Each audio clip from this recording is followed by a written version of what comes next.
السلام علیکم ورحمۃ اللہ تعالی وبرکاتہ۔ نحمده ونصلی ونسلم علی رسولہ الکریم، اما بعد فاعوذ باللہ من الشیطان الرجیم، بسم اللہ الرحمن الرحیم۔ ان اللہ وملائکتہ یصلون علی النبی یا ایہا الذین آمنوا صلوا علیہ وسلموا تسلیما۔ اللہم صلی علی سیدنا و مولانا محمد معدن الجود والکرم وآلہ الکرام وابنہ الکریم وبارک وسلم صلاۃ و سلاما علیک یا رسول اللہ صلی اللہ تعالی علیہ وسلم۔ حج کا بیان جاری ہے۔ اس سے پہلے والے مختلف دروس میں مختلف مسائل حج سے تعلق رکھنے والے بیان کیے گئے۔ آگے ایک سوال یہ ہے کہ مینا میں وقوف یعنی مینا میں ٹھہرنا اور 5 نمازیں پڑھنے کا حکم۔ جواب، اس کا حکم کیا ہے؟ تو کہتے ہیں 8 ذو الحجہ کی نماز ظہر سے لے کر 9 ذو الحجہ کی نماز فجر تک 5 نمازیں مینا میں پڑھنا اور 8 اور 9 ذی الحجہ کی درمیانی رات مینا میں گزارنا سنت مؤکدہ ہے۔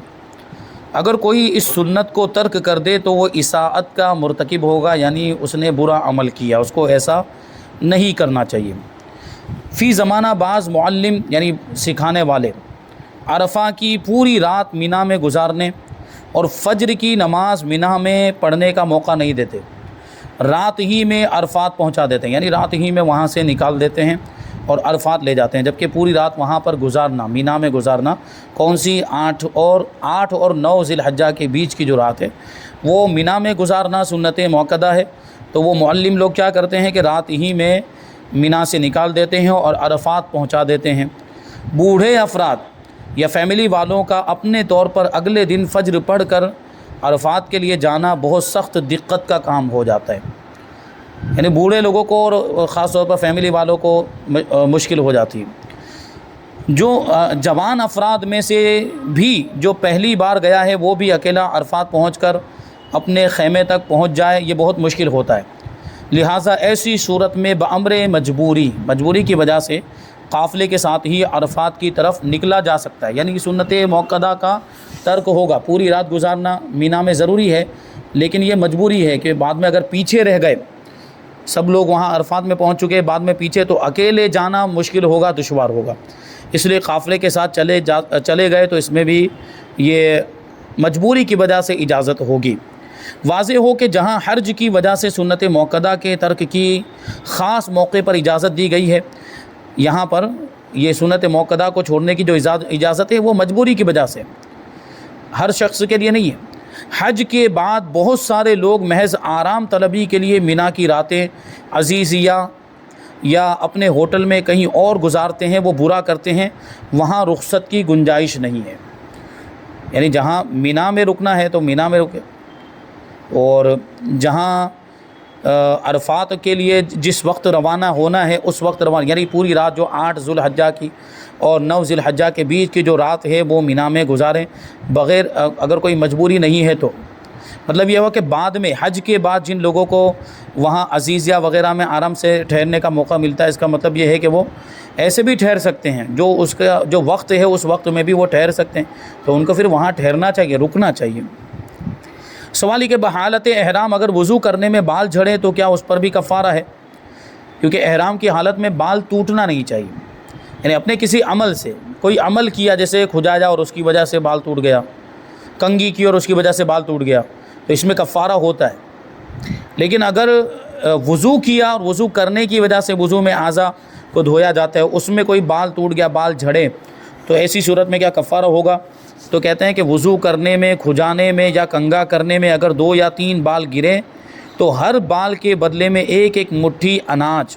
یا ایک ٹکڑا روٹی یا ایک چھہارا خیرات کریں، اور 3 سے زیادہ بال گرے تو پھر صدقہ دینا ہوگا،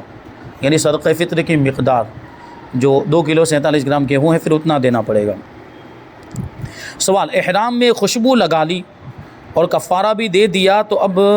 لگی رہنے دیں یا کیا کریں؟ یعنی جو خوشبو لگ گئی تھی احرام کے اندر، وہ خوشبو لگانے کی وجہ سے کفارہ واجب ہو گیا تھا، اور اس نے کفارہ دے بھی دیا، اب احرام میں جو خوشبو لگی ہوئی اس کو رہنے دیں یا اس کو دھو کر ختم کر دیں یا اس احرام کے کپڑے کو چینج کر دیں، کیا کیا جائے گا؟ جواب دیتے ہیں کہ خوشبو لگانا جب جرم قرار پایا تو بدن یا کپڑے سے دور کرنا واجب ہے، اور کفارہ دینے کے بعد اگر زائل یعنی دور نہ کیا تو پھر دم وغیرہ واجب ہوگا، یعنی پھر سے وہی حکم ہوگا، پھر سے کفارہ لازم ہوگا۔ تو وہ خوشبو جو ہے اس کو دور کیا جائے، دھو کر دور کرے یا یہ کسی اور طریقے سے، یا پھر اس کپڑے کو ہی چینج کر لے۔ آگے سوال ہے کہ حالت احرام میں زکام ہونے کی صورت میں کیا کپڑے یا ٹیشو پیپر سے ناک صاف کر سکتے ہیں؟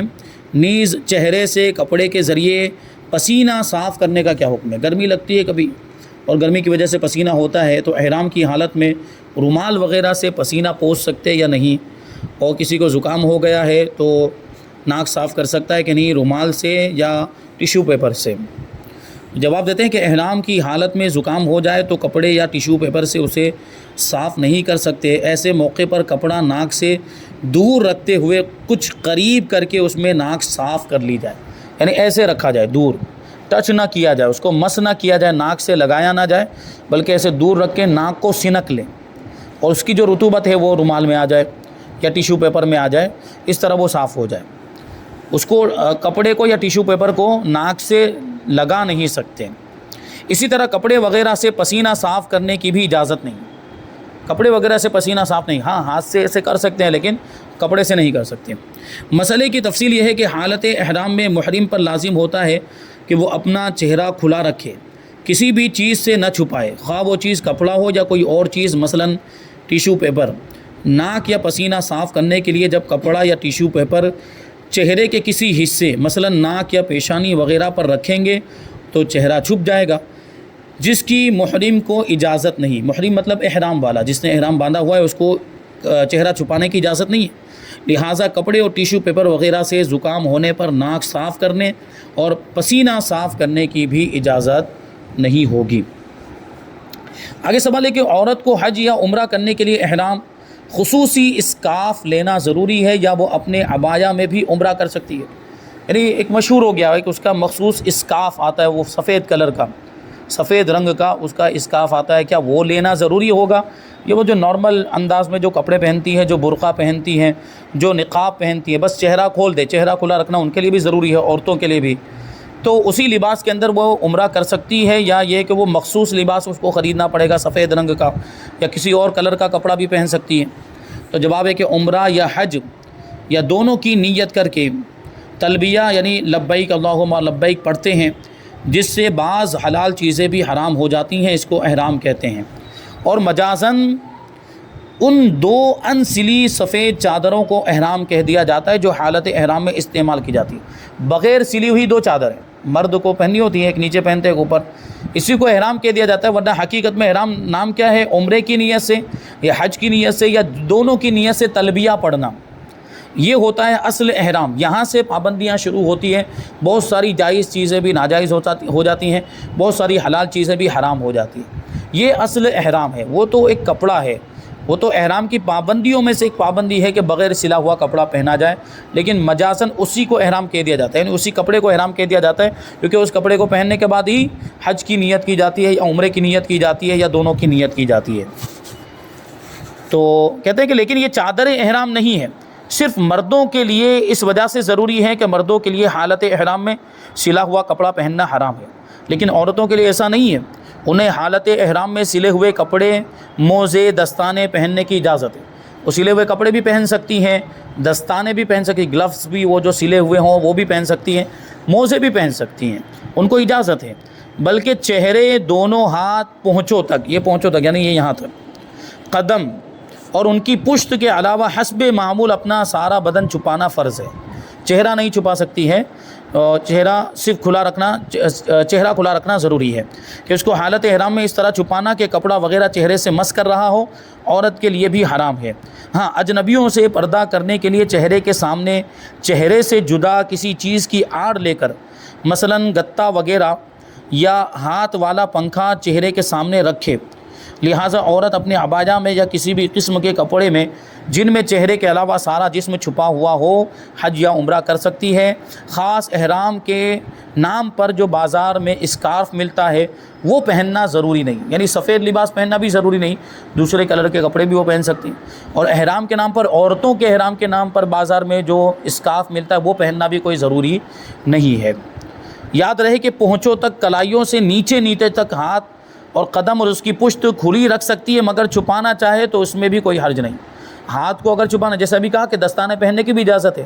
اور پاؤں میں موزے پہننے کی بھی اجازت ہے، تو وہ چھپا سکتی ہے، اس میں کوئی حرج نہیں، بلکہ بہتر ہے، اس لیے دستانے اور موزے پہن سکتی ہے۔ ہاں، چہرہ ہرگز نہیں چھپا سکتی، کھلا رکھنا ضروری ہے۔ جو طریقہ بیان ہوا چہرے سے جدا کسی چیز سے آڑ لے کر اسی صورت پر وہ عمل کر سکتی ہے۔ ابھی بعض ان کو عورتوں کے لیے ایک مخصوص ٹوپی نکلی ہے، وہ ٹوپی یہاں سے وہ ہیٹ اس کا آگے نکلا ہوا رہتا ہے، اسی کے اوپر ایک کپڑا ایسے وہ ڈال دیتی ہیں، تو وہ کپڑا آگے رہتا ہے، تھوڑا چہرے سے جدا رہتا ہے، اور اس کی وجہ سے وہ چہرے سے ٹچ نہیں ہوتا، چہرے سے مس نہیں ہوتا، تو اس انداز میں وہ چہرے کا پردہ بھی ہو جاتا ہے۔ لیکن اگر فتنے وغیرہ کا اندیشہ نہ ہو تو چہرہ کھلا ہی رکھیں، پھر کوئی مسئلہ نہیں، لیکن اگر وہ چہرے کا پردہ کرنا چاہتی ہیں تو اس طریقے سے کرنا پڑے گا کہ وہ کپڑا جو چہرے پر ڈالا ہے وہ چہرے سے ٹچ نہ ہو، چہرے سے مس نہ ہو، چہرے سے الگ رہے۔ اچھا، اس میں بھی بعض اوقات ایسا ہوتا ہے کہ خاص طور پر وہ جب سعی کر رہے ہوتے ہیں تو سعی میں وہاں پنکھے چل رہے ہوتے ہیں اور پنکھے بہت تیز، اس کی وجہ سے کپڑا اڑتا ہے، تو وہ جو کپڑا انہوں نے وہ ہیٹ لگا کر دور کیا ہوا ہے وہ ہوا کی وجہ سے اڑتا ہے اور پھر چہرے پر لگتا ہے، وہ بھی لگنا نہیں چاہیے۔ تو وہ اس کے لیے بھی کوئی صورت اختیار کریں کہ وہ نیچے جو کپڑا جو لٹک رہا ہے، لٹکتا ہوا جو حصہ اس کو ہاتھ سے پکڑے رکھیں ایسے، تو وہ بھی چہرے پر نہ لگنے پائے، چہرے سے دور رہے، اسی کو یہاں پر بتایا گیا۔ آگے سوال ہے کہ محرم نے اگر بھول کر سلا ہوا لباس پہن لیا اور یاد آتے ہی اتار دیا تو کفارہ وغیرہ ہے یا نہیں؟ کیونکہ وہ محرم یعنی مرد کی بات چل رہی ہے، عورت تو سلا ہوا کپڑا پہن ہی سکتی، مرد نے سلا ہوا کپڑا پہن لیا غلطی سے، احرام ہی کی حالت میں تھا، ابھی احرام سے باہر نہیں ہوا تھا کہ سلا ہوا کپڑا پہن لیا اور یاد آتے ہی اتار دیا، فوراً اتار دیا جیسے یاد آیا، تو کفارہ ہوگا کہ نہیں ہوگا؟ کہتے ہیں ہاں کفارہ ہے، اگرچہ ایک لمحے کے لیے پہنا ہو، جان بوجھ کر پہنا ہو یا بھولے سے، صدقہ واجب ہو گیا۔ اور اگر 4 پہر یا اس سے زیادہ چاہے لگاتار کئی دن تک پہنے رہا ہو، دم واجب ہوگا، یعنی 4 پہر یا اس سے زیادہ پہن لیا، 4 پہر آپ لوگ سمجھ رہے ہیں، 4 پہر، ایک پہر جو ہوتا ہے وہ 3 گھنٹے کا، پورے دن کے اندر 8 پہر ہوتے ہیں، پورے دن کے اندر 8 پہر، تو اس اعتبار سے آپ یہ 24 گھنٹے کو تقسیم کریں تو ایک پہر کتنے کا ہوا؟ 3 گھنٹے کا ہوا، تو 4 پہر تک اس نے پہنے رکھا، 4 پہر 3 گھنٹوں کو 4 میں آپ ضرب دیں گے، کتنے ہو گئے؟ 12 گھنٹے، یعنی اس نے 12 گھنٹے یا اس سے زیادہ تک وہ سلا ہوا کپڑا پہنے رکھا احرام کی حالت میں، تو اس پر دم واجب ہوگا۔ اور اس سے کم پہنا ہے، 4 پہر سے کم پہنا ہے تو صدقہ واجب ہوگا۔ آگے سوال ہے کہ رحمت عالم صلی اللہ علیہ وسلم نے کتنے عمرے کیے اور فرضیت حج کے بعد کتنے حج کیے؟ جواب، مفتی احمد یار خان نعیمی رحمۃ اللہ تعالیٰ علیہ فرماتے ہیں کہ حضور نبی پاک صلی اللہ علیہ وسلم نے بعد فرضیت حج صرف ایک حج کیا اور عمرے کل 4 کیے ہیں، حج ایک ہی کیا اور عمرے 4 کیے ہیں۔ آگے سوال ہے کہ نفل حج اور عمرہ کرنا افضل ہے یا کسی غریب مقروض تنگ دست کی مدد کرنا؟ دیکھیے، حج فرض ہو گیا ہے تو فرض چیز تو بہت زیادہ ضروری ہوتی ہے، وہی کرنا ہے، لیکن یہاں ایک مرتبہ حج کر چکا ہے، اب اگر حج کو جائے گا تو وہ اس کے لیے نفلی حج ہوگا، فرض حج اس کا پہلے ادا ہو چکا ہے، اب دوسری مرتبہ جائے، تیسری مرتبہ، تو یہ نفلی حج مانا جائے گا، اور عمرہ کرنا تو ویسے بھی سنت ہے، تو یہ نفلی حج کرنا چاہیے یا عمرہ کرنا چاہیے یا کسی غریب کی مدد کرنی چاہیے یا کسی قرض دار کی مدد کرنی چاہیے تاکہ اس کا قرضہ ادا ہو جائے؟ تو جواب دیتے ہیں کہ نفلی کاموں کے بارے میں قاعدہ یہ ہے کہ جس کی حاجت زیادہ ہو اور جس کا نفع زیادہ ہو وہ افضل ہوتا ہے، لہٰذا اگر کسی محتاج شخص کو بہت زیادہ حاجت ہے، بہت زیادہ ضرورت ہو، تو اس کی مدد کرنا یہ نفلی حج اور عمرہ کرنے سے افضل ہوگا، ورنہ نفلی حج اور عمرہ صدقہ کرنے سے افضل ہوگا، یعنی وہ اتنی زیادہ اس کو ضرورت نہیں ہے، یا یہ کہ دوسری جگہ سے اس کا کام چل جائے گا، دوسری جگہ سے اس کو مدد مل جائے گی، تو یہ آدمی اپنا حج کرنے کے لیے جا سکتا ہے، عمرہ کرنے کے لیے جا سکتا ہے۔ اور اگر کوئی حاجت میں ایسا ہے کہ وہ اس کی ضرورت یہی پوری کر سکتا ہے، دوسری کسی جگہ سے اس کی ضرورت پوری نہیں ہو پائے گی، کوئی دوسرا اس کو دینے کے لیے تیار نہیں ہے، یا یہ کہ دوسری جگہ سے جو مدد ملنے والی تھی وہ مل گئی، اب اس سے زیادہ وہ مدد نہیں مل پائے گی، اور ابھی بھی اس کو روپیے پیسوں کی حاجت ہے، بہت زیادہ قرضہ ہو گیا تھا، تو یہ آدمی پھر اس کی مدد کرے، پھر نفلی حج کے لیے نہ جائے۔ ایسی صورت میں کیا ہوگا کہ نفلی حج اور نفلی صدقے کی، وہ نفلی حج اور عمرے کی جگہ پر جو صدقہ کرے گا، جو غریب کی مدد کرے گا، تو امید یہ کی جائے گی کہ پھر اس کو وہ اس حج کا بھی ثواب مل جائے گا اور اس عمرے کا بھی اس کو انشاءاللہ تبارک و تعالیٰ ثواب مل جائے گا۔ اللہ تبارک و تعالیٰ کی بارگاہ میں یہی وہ اللہ تبارک و تعالیٰ کی بارگاہ سے امید، کیونکہ اللہ تبارک و تعالیٰ کے خزانوں میں کسی چیز کی کمی نہیں ہے۔ اب عمرے کے بارے میں کچھ باتیں بیان کرتے ہیں مختصر طور پر۔ حضور نبی کریم صلی اللہ علیہ وسلم نے ارشاد فرمایا کہ عمرے سے عمرہ تک ان گناہوں کا کفارہ ہے جو درمیان میں ہوئے، اور حج مبرور کا ثواب جنت ہی ہے۔ یعنی 2 عمرے اگر کسی نے کیے تو ایک عمرہ اور دوسرے عمرہ، دونوں عمرے کے بیچ میں جو گناہ ہوئے ہوں گے، گناہ صغیرہ، وہ معاف ہو جائیں گے عمرے کی برکت سے۔ اور گناہ کبیرہ کا معاملہ یہ کہ وہ تو بغیر توبہ کے معاف نہیں ہوتے، تو یہاں گناہ جو معاف ہوتے ہیں اس سے مراد کون سے گناہ؟ صغیرہ گناہ۔ آگے سوال ہے کہ عمرے کے طواف کا ایک پھیرا چھوٹ گیا تو کیا کفارہ ہے؟ 7 پھیرے کرنے پڑتے ہیں، اس میں سے ایک چھوٹ گیا۔ کہتے ہیں عمرے کا طواف فرض ہے، اس کا اگر ایک پھیرا بھی چھوٹ گیا تو دم واجب ہے۔ اگر بالکل طواف نہ کیا یا اکثر یعنی 4 پھیرے ترک کر دیے، چھوڑ دیے، تو کفارہ نہیں بلکہ ان کا ادا کرنا لازم ہے، طواف کرنا ہی پڑے گا۔ آگے کہ طواف کے پھیروں میں شک ہو جائے تو کیا کریں؟ 4 ہوئے کہ 5 ہوئے، 3 ہوئے کہ 4 ہوئے، شک ہو جاتا ہے کبھی چکر لگانے میں، تو کہتے ہیں کہ طواف کے پھیروں میں اگر شک ہوا کہ کتنے ہوئے ہیں، تو اگر طواف فرض یا واجب ہے تو اب سے 7 پھیرے کریں، یعنی یہیں سے اسٹارٹ کریں پھر سے۔ اور اگر کسی ایک عادل شخص نے بتا دیا، کوئی بھروسے کے لائق آدمی، نیک متقی پرہیزگار آدمی، اس نے بتا دیا کہ آپ کے اتنے پھیرے ہوئے ہیں، تو اس کے قول پر عمل کر لینا بہتر ہے۔ اس نے کہا 4 ہے تو آگے ہم 5واں شروع کرتے ہیں۔ اور 2 عادل نے بتایا، 2 گواہوں نے بتا دیا، 2 لوگوں نے جو غیر فاسق ہیں، تو ان کے کہنے پر اب ضرور عمل کرے، کیونکہ اب 2 لوگ ہو گئے، ایک کی جگہ پہ 2 ہو گئے۔ اور اگر طواف فرض یا واجب نہیں ہے تو غالب گمان پر عمل کرے۔ نفلی طواف بھی کبھی کیا جاتا ہے، اور نفلی طواف میں اگر شک ہو گیا کہ کتنے چکر ہوئے ہیں، 4 ہوئے کہ 5 ہوئے ہیں، تو جس پر غالب گمان ہو، یعنی اس کو لگے کہ ہاں 4 ہوا، اس کا پہلو غالب ہے، 4 کا پہلو غالب ہے، تو اس پر عمل کرے اور 4 مان کر وہ 5واں شروع کر دے۔ تو یہ نفلی طواف اور واجب اور فرض طواف دونوں میں یہ فرق ہے۔ یہاں پر حج کا اور عمرے کا بیان مکمل ہوا۔ اس کے بعد ہے ذبح اور قربانی کا بیان۔ تو اس میں سب سے پہلے تو قربانی کے تعلق سے قرآن پاک میں کیا ارشاد فرمایا گیا، اور قربانی کے دن سب سے پیارا عمل کون سا ہے، قربانی کرنے کے فائدے کیا ہیں اور ثواب کیا ہے، اور قربانی نہ کرنے کے نقصانات کیا ہے، اور پھر اس کے تعلق سے کچھ ضروری مسائل، قربانی کرنے کا طریقہ، اور قربانی میں کون سے جانور ذبح کیے جا سکتے ہیں، ان کی قربانی پیش کی جا سکتی ہے انشاءاللہ تبارک و تعالیٰ۔ یہ ساری چیزیں آئندہ دروس میں وقتاً فوقتاً شامل کی جائیں گی۔ اللہ تبارک و تعالیٰ کی بارگاہ میں دعا ہے کہ جو کچھ بھی بیان ہوا اس پر ہم سب کو عمل کرنے کی توفیق عطا فرمائے۔ وما علینا الا البلاغ۔ السلام علیکم۔